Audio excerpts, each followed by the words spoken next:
Eric Gatenholm grins widely as he presses the start button on a 3D printer, instructing it to print a life-size human nose.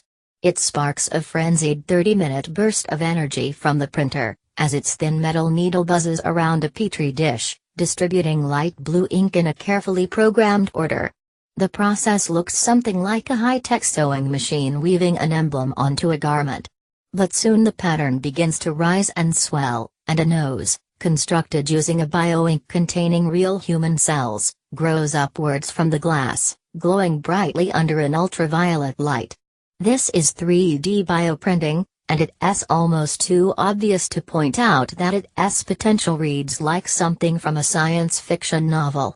Currently focused on growing cartilage and skin cells suitable for testing drugs and cosmetics, Eric, 28, believes that within 20 years it could be used to produce organs that are actually fit for human implantation. Eric is the chief executive and co-founder of a small Swedish company called Cellink. Founded in Gothenburg only a year ago, it is a world leader in bioprinting, and Eric has big ambitions.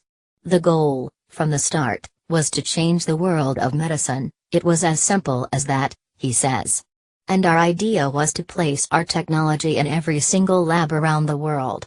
A former management student, Eric was first introduced to 3D bioprinters 3 years ago by his father Paul Gatenholm, a professor in chemistry and biopolymer technology at Chalmers University in Gothenburg. The entrepreneurial Eric realized that there was a gap in the market for bioink, the liquid into which human cells can be mixed and then 3D printed. At Cellink, this ink is made from cellulose sourced from Swedish forests, and alginate formed from seaweed in the Norwegian Sea. Back in 2014, the bioink required to carry out cellular research by academics and pharmaceutical companies was typically mixed in-house by researchers and not available to buy online. But Eric came up with a plan to market Chalmers University's bioink technology and become the first company in the world to sell standardized inks over the internet suitable for mixing with any cell type. He would sell these inks alongside affordable 3D printers. Eric's light bulb moment was in 2015, and the following year, aged just 25, he co-founded the aptly named Cellink with Hector Martinez, a tissue engineering student at Chambers. Cellink quickly attracted numerous investors, and within 10 months of launching it had listed on First North, the Nasdaq Stock Exchange's market for emerging companies. The flotation valued the firm at $16.8 million, £12.8 million. Achieving sales of $1.5 million in its first year, it now has 30 employees and has opened 3 offices in the US in addition to its Swedish headquarters. It boasts customers in more than 40 countries. We said that we wanted to grow the company, and from day one it was a global business, says Eric. We understood that the customers are everywhere.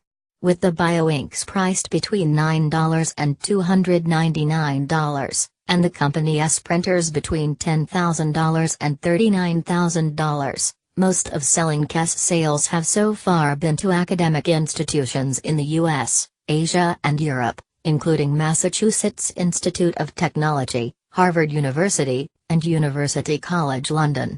But pharmaceutical firms are also increasingly using Cellink's technology to develop products, by conducting tests on bioprinted human tissues, potentially reducing the need for animal trials in the process.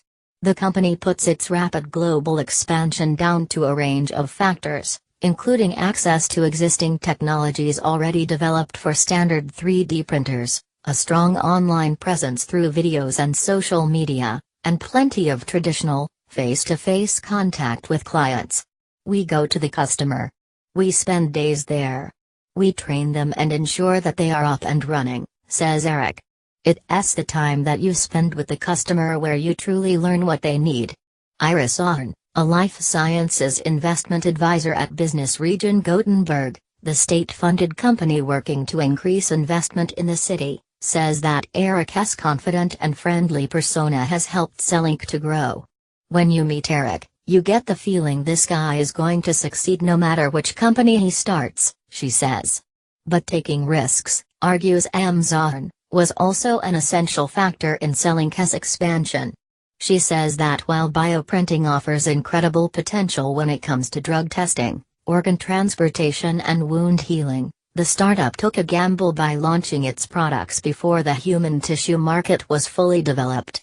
Zahran adds that Cellnex also correctly realized that it had quickly expand overseas quickly because the Swedish market is very small. If you're going to succeed, as a Swedish firm, you need to go international very quick, she says. Cellnex meteoric rise has, however, not been without its challenges or controversies. Erik admits that his core team has needed to work hard to understand local laws and safety regulations, and to provide a 24-hour service for customers spread across the world. You've always got to be available, he says. It doesn't matter what time it is at your location. You're carrying 2 or 3 phones just so you can comply with all the different time zones. Erik hopes that the recent opening of its U.S. headquarters in Boston will allow it to grow even further thanks to employee spillover from major American pharmaceutical firms and universities.